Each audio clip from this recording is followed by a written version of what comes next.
پر آپ لوگوں کی گفتگو اتنی دلچسپ تھی کہ اب نیند کا ٹائم بھی ختم ہو گیا ہے. تو سر میں نے کچھ باتیں کرنی تھی. کافی مزہ آ رہا تھا آپ کی باتیں سن کے. اس میں کوئی شک نہیں ہے کہ ہم لوگوں کو شروع سے بس ایک ہی چیز ذہن میں آئی ہے, ایک ہی چیز بولی گئی ہے علماء اکرام سے, جو ہمارے علماء اکرام ہیں انہوں نے, کہ شروع میں جو سنتے آئے ہیں کہ جی بس قادیانی کافر, قادیانی کافر. اس چیز کا آج تک بھی ہم کو اس چیز کا مطلب علم نہیں ہے کہ کس بنا پر ان کو کافر بولا گیا یا کس بنیاد پر ان کو یہ کافر ڈکلیئر کرتے ہیں.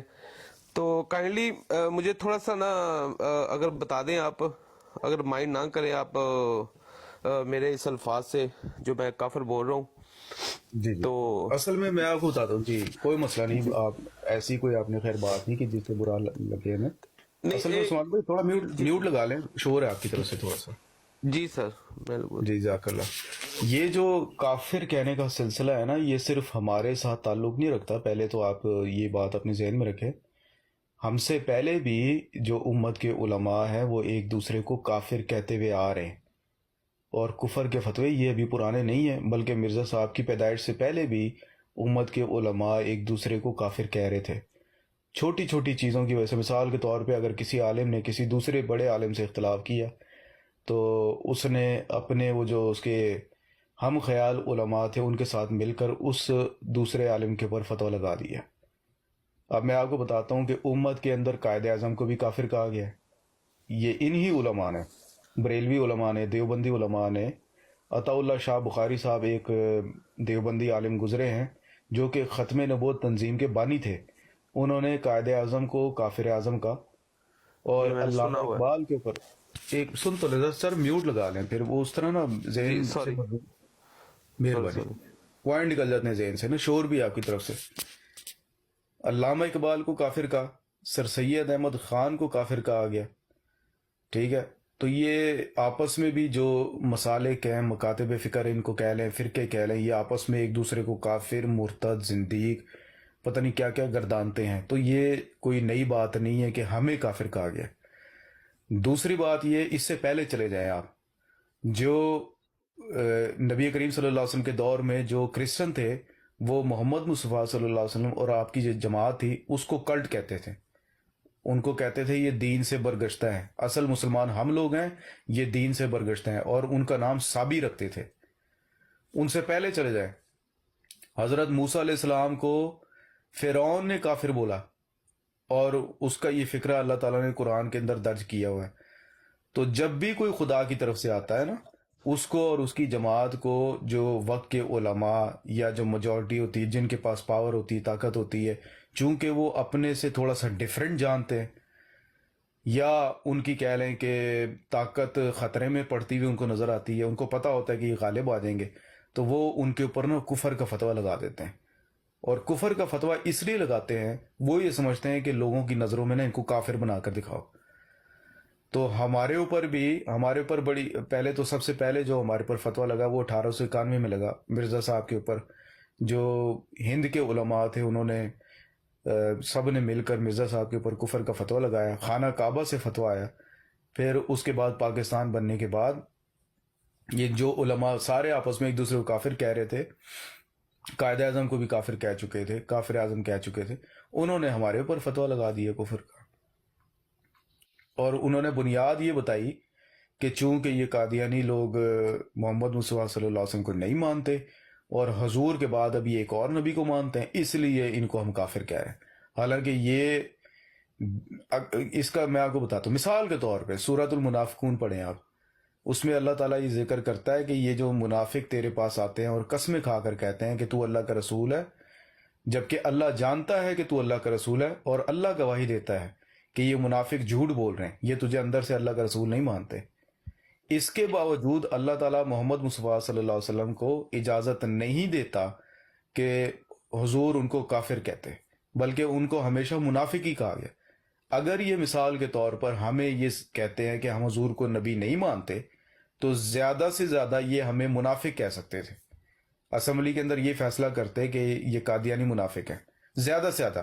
ویسے تو ہم مانتے ہیں حضور کو اور سب سے بڑھ کر مانتے, لیکن یہ زیادہ سے زیادہ ہمیں منافق کہہ سکتے تھے, کافر نہیں کہہ سکتے. پھر بھی لیکن چونکہ میجورٹی ہے، اکثریت ہے، ان کی بادشاہتیں خطرے میں پڑنے والی تھیں، ان کو پتہ ہے جماعت احمدیہ سچی ہے اور محمد مصطفیٰ صلی اللہ علیہ وسلم کے اخلاق پر قائم ہے، حضور کی سنت پر قائم ہے، صحابہ کے اخلاق کے اوپر قائم ہے، اس لیے انہوں نے اپنے جتھے بندی کرتے ہوئے، طاقت آزمائی کرتے ہوئے انہوں نے ہمیں کافر قرار دے دیا، بس یہ وجہ ہے۔ اور اس کے پیچھے بڑی بڑی طاقتیں دنیا کی، یہ بھی اس کے اندر ایک بہت بڑی وجہ ہے۔ یہ جو فیصلہ ہوا ہے یہ پری پلانڈ تھا، یہ ریڈی میڈ فیصلہ تھا، اور باہر سے جو یورپین جو طاقتیں تھیں انہوں نے امپلیمنٹ کروایا وایا سعودی عربیہ، اور سعودی عرب نے پھر پاکستان کی آرمی سے کروا کے اس کو اسمبلی میں پاس کروایا۔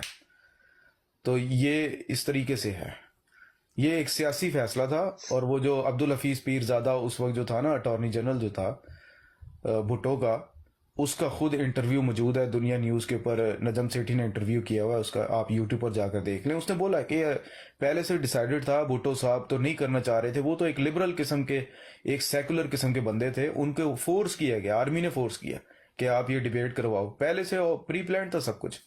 علماء مانتے ہیں، آپ کے علماء کہتے ہیں یہ پہلے سے ایک طے شدہ فیصلہ تھا۔ وہ جو ڈیبیٹ ہوئی ہے، پہلی بات ہوئی اسمبلی کے اندر ختم نبوت کے اوپر 13 دن ڈیبیٹ ہوئی ہے، ایک دن بھی ختم نبوت کے اوپر ڈیبیٹ ہی نہیں ہوئی۔ اندازہ کریں آپ، جو سب سے اہم مسئلہ جس کی بنا کے اوپر یہ ہمیں کافر کہہ رہے تھے، اس نقطے کے اوپر ڈیبیٹ ہی نہیں ہوئی 13 دن میں سے ایک دن بھی، 1 گھنٹہ بھی ڈیبیٹ نہیں ہوئی۔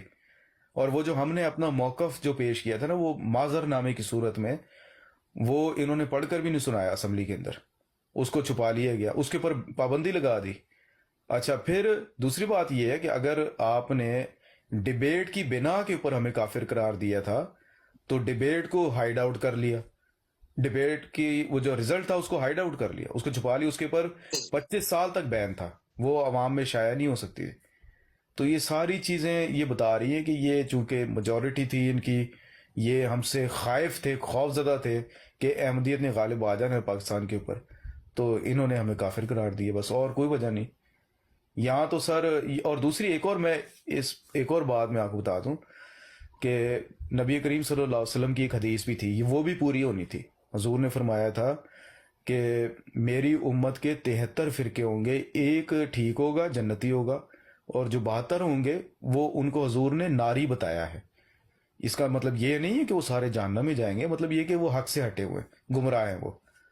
تو یہ بھی حدیث پوری ہونی تھی حضور کی کہ پوری امت نے مل کر ایک فرقے کی تعیین کرنی تھی، اس کو الگ اپنے سے الگ کر کے کرنا تھا۔ دیکھیں خدا نے ان کے اپنے ہاتھوں سے ہمیں الگ کروایا، اگر ہم اپنے آپ کو الگ کرتے نا ان سے تو وہ دلیل نہ بنتی، بلکہ انہوں نے خود ہمارے خلاف فیصلہ کر کے ہمیں الگ کر دیا، اور خود سارے اکٹھے ہو کر انہوں نے کہہ دیا ہم جنتی ہیں۔ تو یہ اچھا سر، سارا میں معاملہ ابھی ہے سر۔ جی ابھی میں کچھ سوال تھوڑے سے کر سکتا ہوں؟ کریں مسرو بھائی سے کریں، جی مسرو بھائی۔ جی بھائی جان۔ اچھا، منصور احمد جی، میں سر آپ کو فالو بھی کر لیتا ہوں، چلو نیکسٹ ٹائم آپ کی کوئی بھی آن لائن آپ آتے ہیں لائیو تو مجھے پتہ چل جائے گا۔ تو سر میں نے پوچھنا یہ تھا کہ جو مرزا غلام احمد، یہ قادیانی جو آگے بولا جاتا ہے، یہ قادیانی کسی فرقے کی وجہ سے بولا جاتا ہے یا قادیانی لکھنا یا بولنا ضروری ہے؟ نہیں، بولنا ضروری نہیں ہے۔ وہ مرزا صاحب جو تھے وہ قادیان کے رہنے والے تھے۔ قادیان ایک شہر ہے انڈیا کا۔ اچھا اچھا اچھا اچھا اچھا، یہ شہر کا نام ہے؟ ہاں، تو جی مرزا صاحب ٹھیک جیسے نا جو ہمارے لکھتے ہیں کہ سلطانی، ملتانی۔ جی جی، مجھے لگے سمجھ۔ میں پہلی بات تو یہ کہ آج تک ہم لوگوں کو صرف یہی بات مطلب سنائی گئی ہے، بلکہ پڑھائی کیا جانی ہے، سنائی گئی ہے کہ جو احمدی حضرات ہیں یا جو قادیانی لوگ ہیں، یہ نبی پاک صلی اللہ علیہ وسلم کو آخری نبی مانتے ہی نہیں، مطلب نبی ہی نہیں مانتے۔ پہلی بات تو یہ، آخری نبی تو پھر بعد کی بات ہے نا، پہلی بات یہ نبی نہیں مانتے۔ آج میں آپ لوگوں کی ڈیبیٹ سن رہا تھا، وہ ایک بندے کے ساتھ پہلے جو جس کو آپ ثابت کرنے کی کوشش کر رہے تھے کہ آپ نبی پاک صلی اللہ علیہ وسلم کا نام احترام سے لو، تو خیر چلو اس چیز کی تو بات ختم ہو گئی میری، یہ تو سوال یہ ختم ہو گیا کہ آپ لوگ نبی پاک صلی اللہ علیہ وسلم کو مانتے ہیں۔ اور دوسری بات یہ کہ جو مرزا غلام احمد صاحب ہیں، انہوں نے نبوت کا دعویٰ کیا تھا یا یہ خلیفہ کا دعویٰ کیا تھا؟ مجھے مطلب اس چیز کا نہیں آج تک پتا ہم لوگوں کو نا۔ حضور صلی اللہ علیہ وسلم نے صلی اللہ علیہ وسلم آنے والے کو